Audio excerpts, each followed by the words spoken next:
अस्सलाम वालेकुम दोस्तों, आइए मैं आपका तारुफ अमन फाउंडेशन से कराता हूँ।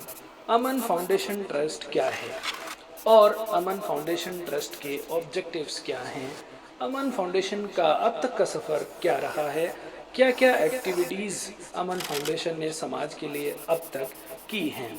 दरअसल अमन फाउंडेशन ट्रस्ट का रजिस्ट्रेशन साल 2016 में एक सामाजिक संस्था के रूप में कराया गया जो इंसानियत की भलाई के लिए काम करती है। पिछले कई सालों से अमन फाउंडेशन ट्रस्ट गरीब बच्चों को शिक्षा दिलाने, ज़रूरतमंद लोगों को कपड़े और रोज़गार मुहैया कराने, ज़रूरतमंद बेरोज़गार लोगों को रोज़गार मुहैया कराने, आपसी भाईचारे और सामाजिक ताने बाने को मजबूत करने और पर्यावरण के लिए जागरूकता फैलाने का काम पूरी ईमानदारी से कर रही है।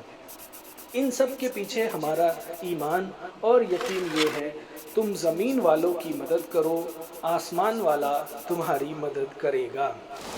इन मकासद को पूरा करने के लिए हमारी रहनुमाई कर रहे हैं हमारे प्रेसिडेंट जनाब अब्दुल रहमान अदीब, जो कि एक बिजनेसमैन होने के साथ साथ उर्दू अदब और दीनियात के माहिर भी हैं। हमारे प्रेसिडेंट का कहना है कि सिर्फ अपने खाने पीने और ऐशो आराम का नाम ज़िंदगी नहीं, खुदा ने ये ज़िंदगी हमें एक इम्तिहान के तौर पर दी है। इसमें हमें ज़ात पात और धर्म से ऊपर उठकर सब बंदों की खिदमत यानी सेवा करनी है। इसके अलावा हमारे साथ हैं हमारे vice president advocate Naseem Ahmad साहब, जो पिछले 20 सालों से इस क्षेत्र में अपनी सेवाएं दे रहे हैं। इसके बाद हमारे जनरल सेक्रेटरी हैं मोहम्मद शुएब सिद्दीकी, जो यूपी पॉलिटेक्निक में मैकेनिकल इंजीनियरिंग के लेक्चरर होने के साथ साथ इल्म की रोशनी में समाज की भलाई के लिए काम करना चाहते हैं। मैं Mohammad Danish Gauhar, manager operation NTPC limited, मैं बस अपने रब की रज़ा के लिए इंसानियत की खिदमत करना चाहता हूँ। अब हम ट्रस्ट के ऑब्जेक्टिव्स को 6 पॉइंट्स में समराइज कर सकते हैं। हमारे ट्रस्ट के ऑब्जेक्टिव्स में सबसे अहम है एजुकेशन, उसके बाद सबसे अहम है सोशल हार्मोनी, उसके बाद सोशो इकोनॉमिक अपलिफ्टमेंट, उसके बाद हेल्थ,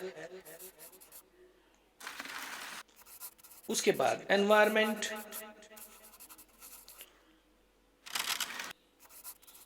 उसके बाद नेशन इंटीग्रेशन।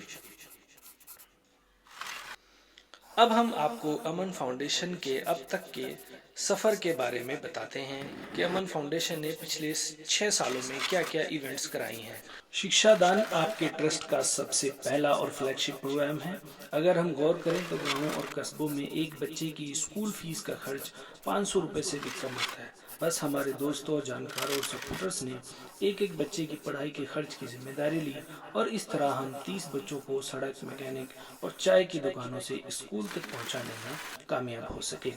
मिशन राहत कड़ाके की शीत लहर से अपने गरीब भाइयों को बचाने के लिए अब तक 1000 से ज़्यादा गरीब परिवारों को रजाई और गर्म कपड़े मुहैया करा चुका है।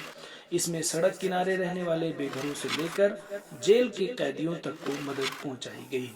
रोजगार स्कीम, इस स्कीम के तहत ज़कात की रकम से अब तक तकरीबन 40 बेरोजगार लोगों को एक मुश्त पैसा देकर रोजगार कराया गया। इसमें हेलमेट स्टॉल, टी और पान स्टॉल, सिलाई मशीन, सब्जी, फल और आइसक्रीम के ठेले, दर्जी और परचून की दुकानें तक शामिल हैं। मिशन हरियाली बिजनौर क्षेत्र में स्कूली बच्चों के साथ मिलकर पेड़ लगाए गए, स्टिकर, पंफलेट और की रिंग्स सड़क पर लोगों को बांटे गए।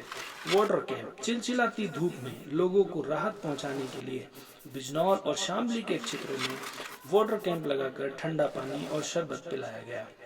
इसके अलावा हरिद्वार जाने वाले श्रद्धालुओं को शामली के रास्ते में फलों का वितरण किया गया। गंगा जमनी तहजीब को जिंदा रखने के लिए मुशायरा व कवि सम्मेलन का आयोजन और बिहार में बाढ़ पीड़ितों को मदद के लिए राहत सामग्री पहुंचाई गई। मिशन करुणा, लॉकडाउन में जब जेब और पेट दोनों खाली थे, उस वक्त 200 से ज्यादा जरूरतमंद परिवारों तक सभी कोरोना नियमों का पालन करते हुए राशन पहुंचाया गया। ان سب ایکٹیویٹیز کو انجام دینے کے لیے ہمارے پاس 50 سے زیادہ والنٹیئرس کی ایک ڈیڈیکیٹڈ ٹیم ہے جو دیش کے مختلف علاقوں جیسے دلی، غازی آباد، بجنور، گورکھپور، سہارنپور، مراد آباد، شاملی، بلند شہر جیسے علاقوں میں پھیلی ہوئی اپنا کام بخوبی انجام دے رہی ہے۔ ہم اپنے سبھی ممبرز، والنٹیئرز اور سپورٹرز کا تہہ دل سے شکریہ کرتے ہیں۔